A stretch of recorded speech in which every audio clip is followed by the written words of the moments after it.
না, আমি যদি ভুল হয়ে আমাকে কারেক্ট করে দিবেন। 20 বছরে 20টা সূরা মুখস্থ করেছেন? কথা বলেন, ভয় পাচ্ছেন? 20 বছরে 20টা সূরা কি মুখস্থ করেছেন কখনো? 20টা হাদিস বলতে পারবেন? 20 জন সাহাবীর নাম বলতে পারবেন? নবীজির 11 জন স্ত্রীর নাম বলতে পারবেন? নবী সাল্লাল্লাহু আলাইহি ওয়াসাল্লামের জীবনী গ্রন্থ 2টার নাম বলতে পারবেন? কি করলেন সারা 20 বছর ধরে পড়াশোনা করে? কি পড়লেন সারা 20 বছর ধরে? এই যুব সমাজ কি দাজ্জালের বিরুদ্ধে দাঁড়াতে পারবে কখনো? ইহুদি খ্রিস্টান মুশরিকদের যে ঐক্য, এদের বিরুদ্ধে এরা দাঁড়াতে পারবে? এরা আল্লাহর পথে জিহাদ করবে কখনো? তাই মনে হয় আপনার? সুবহানাল্লাহ। কথাগুলো আমি আঘাত করতে এখানে আসিনি, আমি শুধু আপনাদের বিবেকটা জাগ্রত করতে এসেছি যে এমন একটা এডুকেশন সিস্টেম আপনাকে পড়াশোনা করিয়েছে যাতে করে আপনি আল্লাহর পথ থেকে সরে গেছেন এবং ইসলামের বুনিয়াদী বিষয়গুলো সম্পর্কে আপনার জ্ঞান নাই।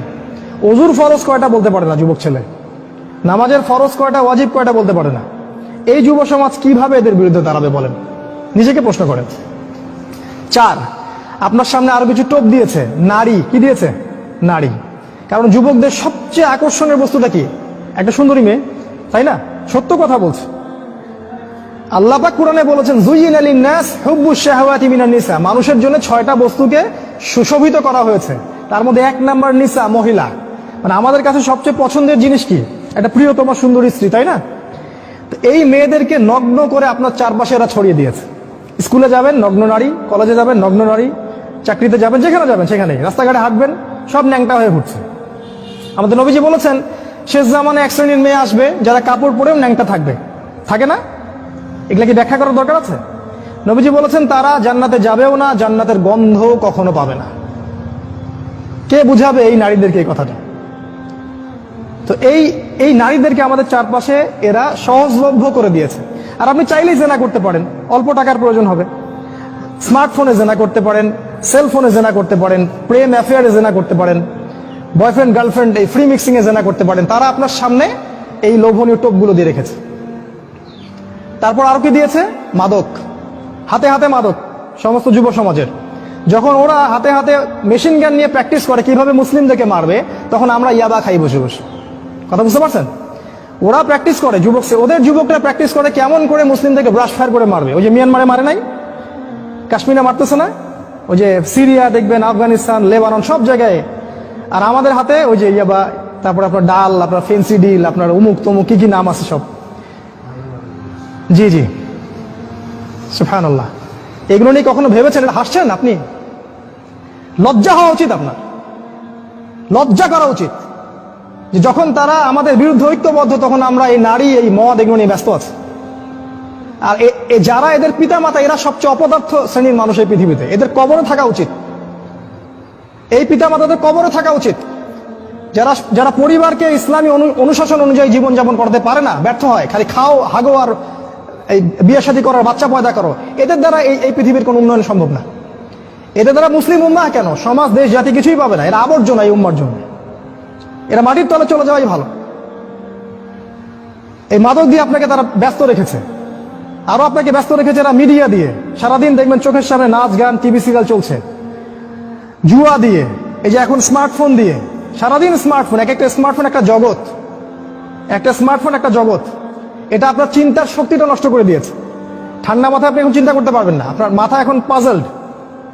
ইউটিউব দিয়ে, ফেসবুকিং দিয়ে, জেনা দিয়ে, মদ দিয়ে, সব কিছু দিয়ে তারা আপনাকে ব্যস্ত রেখেছে। এর ফলে কি হয়েছে জানেন? এর ফলে দাজ্জালের ওই উদ্দেশ্যটা সফল হয়েছে। কোনটা?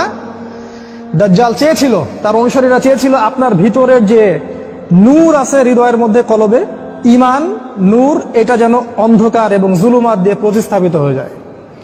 এখন আপনি আর চাইলেও দিনের জন্য চিন্তা করতে পারেন না। আপনার ভিতরে আল্লাহর জন্য কান্না আসে না, সেজদায় কাঁদতে পারেন না, আল্লাহর দিকে চোখ তুলে, আসমানের দিকে চোখ তুলে তাকাতে লজ্জা লাগে আপনার। মনে হয় যে আমি এত পাপী, কেমন করে তাকাবো? আপনি বুঝতে পারছেন আমার আমলনামা পাপে ভর্তি হয়ে যাচ্ছে। আপনার ভিতরের যে ইন্টারনাল যে হার্টটা ছিল, এটা করাপ্টেড হয়ে গেছে। এবং তারা এটাই চেয়েছিল যে আপনার ভিতরের নূর যেন নষ্ট হয়ে যায়। আল্লাহ পাক কোরআনে বলেছেন, কদ আফলাহা মান যাক্কাহা, তারাই সফল যারা ভিতর থেকে পরিশুদ্ধ হয়েছে। ওয়া কদ খাবা মান দাসাহা, সে ব্যক্তি ধ্বংস হয়ে গেছে যার অন্তরটা ধ্বংস হয়ে গেছে। আর এই প্রতিটা বিষয় দিয়ে তারা আপনার রূহটাকে নষ্ট করে দিয়েছে। দাজ্জালের অনুসারীরা আপনার রূহটাকে, আত্মাটাকে নষ্ট করে দিয়েছে। খেয়াল করে দেখবেন আপনার চোখ দিয়ে পানি আসে না। একটা অন্যায় পাশে দেখলে আপনার গায়ের রক্ত গরম হয়ে যায় না। উম্মার মানুষদেরকে যখন অন্যায়ভাবে হত্যা করা হচ্ছে, আপনার ভিতরে কোনো ফিলিংস জাগে না। আপনি খেয়াল করে দেখবেন যে আপনি ঘন্টার পর ঘন্টা পর্নোগ্রাফি দেখছেন, জিনা দেখছেন, 3x দেখছেন, কিন্তু আপনার ভিতরে কোনো ফিলিংস কাজ করে না, মানে কোনো অনুশোচনা কাজ করে না, কারণ আপনার ভিতরটা নষ্ট করে দিয়েছে তারা। আল্লাহ রসুল বলেছেন, যখন মানুষ একটা পাপ করে কলবে একটা দাগ পড়ে, আরেকটা পাপ করে আরেকটা দাগ পড়ে, আরেকটা পাপ করে আরেকটা দাগ পড়ে। যদি তওবা করে দাগ উঠে যায়, তওবা না করলে দাগ পড়তেই থাকে পড়তেই থাকে, এক পর্যায়ে এই কলবটা দুর্গন্ধযুক্ত কলব হয়ে যায়। এত দুর্গন্ধ বের হয় কলব দিয়ে, যদি মানুষ জানতো তাহলে মানুষ থাকতে পারতো না পৃথিবীতে। এই জন্যই এই রকম শ্রেণীর মানুষের যখন মৃত্যু হয়, তখন ওই মালাকুল মাউত এবং এই যে মৃত্যুর ফেরেশতারা, তারা দুর্গন্ধে আত্মাটাকে বের করে নিয়ে আসেন, টেনে হিসে স্যাঁচড়ায় বের করে নিয়ে আসেন। এই পাপী মানুষরা মারা যাওয়ার সময় এই ঘটনাটা ঘটে। এইভাবে তারা আপনাকে ব্যস্ত রেখেছে। এখন কি হবে? এখন আগামী দিনগুলোতে কি এরা উম্মার নেতৃত্ব দিতে পারবে? এর মধ্যে কারা পারবে? উত্তর, এর মধ্যে সবাই পারবে না। উত্তর এক কথায় শেষ, সবাই পারবে না। কারা পারবে? এই যুবক শ্রেণীর মধ্যে যারা এই গুণগুলো অর্জন করতে পারবে, তারা ইনশাআল্লাহ আগামী দিনগুলোতে সফল হবে। গুণগুলো পয়েন্ট আকারে বলে শেষ করছি। এই যুবক শ্রেণীর মধ্যে যারা তাদের জীবনটাকে বাকি পুরো জীবনটাকে আল্লাহর জন্য উৎসর্গ করতে পারবে, তারা পারবে। এক নাম্বার, এই যুবক শ্রেণীর মধ্যে যারা আল্লাহর জন্য তাদের জান, মাল, সময়, শ্রম ব্যয় করে দিতে পারবে, কুরবানি করতে পারবে। কুরবানি কেমন? ওই ইসমাইল আলাইহিস সালামের মতো। বাবা বলেছে তোমাকে জবাই করা লাগবে, তিনি কি বলেছিলেন? করিয়েন না। তিনি বলেছিলেন, আপনাকে আল্লাহ যা আদেশ করেছেন সেটাই করেন, আমাকে ধৈর্যশীল পাবেন ইনশাআল্লাহ। এরকম ছেলে পাবেন এখন? তো এরকম নিজের জান, মাল, সময়, শ্রমকে আল্লাহর পথে উৎসর্গ করে দেওয়ার মানসিকতা আগে তৈরি করতে হবে। এটা এক নাম্বার। দুই নাম্বার, জ্ঞান অর্জন করতে হবে। এই যুবক শ্রেণীর মধ্যে যারা জ্ঞান অর্জন করবে, কোরআন সুন্নাহর পাশাপাশি সমসাময়িক অর্থনীতি, রাজনীতি, বিশ্ব সবকিছু সম্পর্কে জ্ঞান থাকতে হবে। তারপরে আপনি আল্লাহর পথে কিছু করতে পারবেন, তার আগে নয়। আপনি সিলেক্ট করবেন যে আপনি এই উম্মার আবর্জনা হতে চান না উম্মার মুজাহিদ হতে চান, এটা আপনি সিলেক্ট করবেন। আপনি কি চান যে আপনার জীবনটার বিনিময়ে আল্লাহ আপনাকে অনন্তকালের জান্নাত দান করুক, অথবা আপনার এই কাজগুলোতে কেউ বাধা দিবে না, এই পাপ কাজে কেউ বাধা দিবে না, শেষমেশ আপনি জাহান্নামে চলে যাবেন? আপনি কি এটা চান? আমরা কি এটা চাই? তো ইলম অর্জন করতে হবে, ইলম ছাড়া আপনি কাজ করতে আগাতে পারবেন না। তিন নাম্বার, এলেম অনুযায়ী আমল করতে হবে। যা এলম অর্জন করবেন সে অনুযায়ী আমল করতে হবে। শুধু এলম অর্জন করলে হয় না, ওই অনুযায়ী কাজ করতে হয়। সালাতের পাবন্দি করতে হবে। সালাতের অবস্থা দেখে যা মনে হলো যে এই এলাকার যুবকরা মসজিদে কতজন আসে আল্লাহ ভালো জানে। ফজরের নামাজে যারা আসে তারাই প্রকৃত মুসল্লি। 5 ওয়াক্ত সালাত জামাতের সাথে আদায় করতে হবে। আখলাক চরিত্র হবে রাসূল সাল্লাল্লাহু আলাইহি ওয়াসাল্লামের মতো। সাহসী, ভীরুতা, কাপুরুষতা যেন আপনাদেরকে পেয়ে না বসে। জ্ঞান অর্জন করে সাহসী হতে হবে, তদনুযায়ী আমল করতে হবে, এবং কোনো অবস্থাতেই পরাজিত হব না এরকম মানসিকতা তৈরি করতে হবে। শয়তান হোক আর ইবলিস হোক আর এই দাজ্জাল হোক আর অনুসারী হোক, কেউই আমাকে ঠেকাতে পারবে না এরকম মানসিকতা তৈরি করতে হবে। তারপরে ইনশাআল্লাহ আপনি কিছু করতে পারবেন। প্রতিটা ইবাদত বন্দেগীর ব্যাপারে সচেতন হওয়ার চেষ্টা করতে হবে, এটা হচ্ছে আপনার জানা অনুযায়ী আমল। 4 নাম্বার, আদর্শ পরিবার গঠন করতে হবে।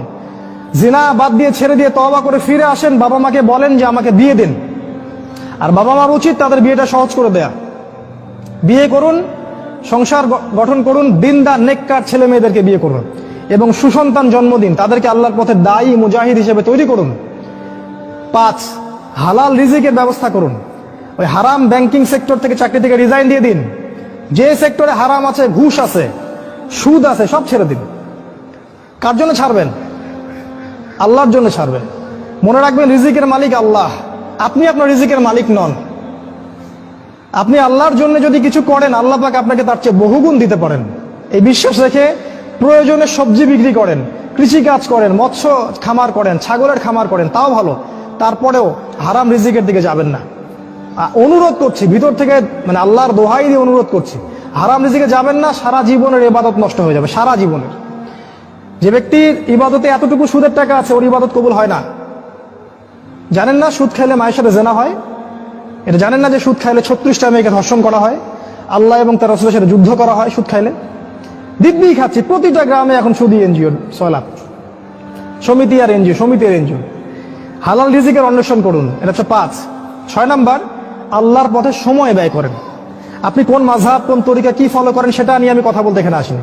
আপনি আল্লাহর পথে সময় দেন, যে যেখানে আছেন সেখান থেকে আল্লাহর পথে কিছু করেন, প্রজেক্ট হাতে নেন, কিছু করেন। এলাকার যুবকদেরকে নিয়ে একটা ফাউন্ডেশন করেন, বা একটা সংগঠন করেন, বা একটা প্ল্যাটফর্ম করেন, করে কিছু একটা করেন, যাতে করে এলাকার মধ্যে জাহিলিয়াতগুলো দূর হয়ে যায়। আল্লাহ আপনাকে সাহায্য করবেন ইনশাআল্লাহ। এটা ঠিক যে বাতিলপন্থীরা আপনার কলার চেপে ধরবে ঠিকই, কিন্তু আল্লাহ আপনাকে সাহায্য করবেন। আর আল্লাহ পাক যাকে সাহায্য করবেন তাকে কেউ ঠেকাতে পারে না, পারে? কখনো পারবে না। আপনাকে জেল দিবে, শুলি দিবে, মেরে ফেলবে, তারপরে দেখবেন আপনার শেকড় থেকে আরো 10টা গাছ ঠিক উৎপন্ন হবে ইনশাআল্লাহ। অতএব দিনের জন্য সময় দিন, উম্মাহকে ঐক্যবদ্ধ করার চেষ্টা করুন। আরেকটা নসিহা করব, দলাদলির মধ্যে যাবেন না, ইখতিলাফি ফিরকা দলাদলির মধ্যে যাবেন না। তুই অমুক আর তুই তমুক আর তুই এই তুই সেই, এগুলোর মধ্যে যাবেন না। সবাইকে নিজের ভাই ভাবতে শেখেন। আর দুই একটা পয়েন্ট বলে শেষ করছি, সেটা হলো যে শেষ জামানার যে হাদিসগুলো আছে, কোরআন এবং হাদিসগুলো আছে, বই পুস্তকগুলো আছে, এগুলো একটু বেশি করে পড়েন, তাহলে আপনার চোখ খুলে যাবে যে সামনে কি হতে যাচ্ছে। এর জন্য আপনি প্রিপারেশন গ্রহণ করার সুযোগটা পাবেন, সময়টা পাবেন। আমার নাসিহা হচ্ছে যে কৃষিভিত্তিক অর্থনীতির দিকে ফোকাস করেন। প্রত্যন্ত জায়গাগুলো যেগুলো আছে গ্রামাঞ্চল, সেখানে জমি কিনেন। শহরমুখী হবেন না, শহরগুলো আস্তে আস্তে ধ্বংস হয়ে যাবে। প্রতিটা শহর আস্তে আস্তে ধ্বংস হয়ে যাবে, ওদিকে ফোকাস করবেন না। গ্রামাঞ্চলের দিকে ফোকাস করেন, এদিকে আপনি জমি কেনেন, ডেইরি প্রজেক্ট করেন, পশুর খামার করেন, মৎস্য চাষ করেন, কৃষিকাজ করেন, এই দিকে ফোকাস করেন। ওইদিকে ফোকাস করবেন না, সামনের দিনগুলোতে এগুলো থাকবে না। ব্যাংকে অনেক বেশি টাকা থাকলে সেগুলো বের করে ফেলেন, বের করে গবাদি পশু কেনেন, সোনা কিনেন, রূপা কিনেন, জমি কেনেন। অনেক বড় অঙ্কের টাকা এইভাবে রাখবেন না, কারণ ব্যাংকিং সিস্টেম সামনে থাকবে না, ইলেকট্রনিক মানি সামনে থাকবে না। এখন যেমন ইলেকট্রনিক মানি দিয়ে সব লেনদেন করছেন, এটাও সামনে থাকবে না। আপনি সামনে নিঃস্ব হয়ে যাবে, নিঃস্ব। এটা শুধু সুপরিকল্পিত একটা চক্র সারা বিশ্বে কাজ করছে। আর আস্তে আস্তে সামনের দিন যত আসবে, মুসলিমদের উপর নির্যাতন তত বাড়বে, এবং মুসলিমদের অবস্থা আস্তে আস্তে আরো খারাপ থেকে খারাপের দিকে যাবে, আরো বিভক্তি বাড়বে, আরো দেখবেন কত ফিতনা আকাশ থেকে পড়বে আল্লাহ ভালো জানেন। মহামারীর পরে আরো কিছু আসবে, তারপরে আরো যুদ্ধ হবে, আরো ফিতনা আসবে। এক কথায় সারা বিশ্বে ফিতনা দিয়ে আরো ভরপুর হয়ে যাবে। সামনের দিনগুলো অত্যন্ত ভয়াবহ। এর জন্য প্রিপারেশন গ্রহণ করেন। আমি কিছু নসিহা করলাম, এগুলো যদি আপনাদেরকে ফায়দা দিবে বলে মনে হয় আপনার কাছে, এগুলো অনুসরণ করতে চেষ্টা করতে পারেন। আর যদি মনে হয় এগুলোতে কোনো ফায়দা নাই, তাহলে আপনার কাছে কয়েকটা অপশন আছে। আপনি যেভাবে দুনিয়ার পিছনে ছুটছেন সেটাও ছুটতে পারেন, এক পর্যায়ে ছোট আপনার শেষ হয়ে যাবে মৃত্যুর মধ্য দিয়ে। অথবা আপনি আমার কথাগুলোকে যাচাই বাছাই করে মেনে চলার চেষ্টা করতে পারেন। তখনই এই কথাগুলো গ্রহণ করবেন যখন আপনার কাছে মনে হবে যে কথাগুলোর বাস্তবতা আছে, যুক্তি আছে। আজকে এতটুকু বলে শেষ করছি। ইনশাআল্লাহ আগামী কোনো দিন আরো ডিটেলস শেষ জামানা নিয়ে আমরা কথা বলবো। আমরা এই পর্যায়ে দোয়া করছি আল্লাহ পাকের কাছে, মাগরিবের সময় হয়ে গেল, যে আল্লাহ পাক যেন আমাদের সবাইকে দাজ্জালের ফিতনা থেকে বাঁচিয়ে রাখেন, এবং তার অনুসারীদের ফিতনা থেকে আল্লাহ পাক যেন বাঁচিয়ে রাখেন। আল্লাহ পাক আমাদের ভিতরের চোখটা খুলে দেন। আল্লাহ পাক যেন আমাদের হায়াতে রিজিকে বরকত দান করেন, জ্ঞান অর্জন করার তৌফিক দান করেন, সেই অনুযায়ী আমল করার তৌফিক দান করেন, এবং শেষ জামানায় এই উম্মতের জন্য কিছু করে যাওয়ার তৌফিক আল্লাহ পাক যেন দান করেন।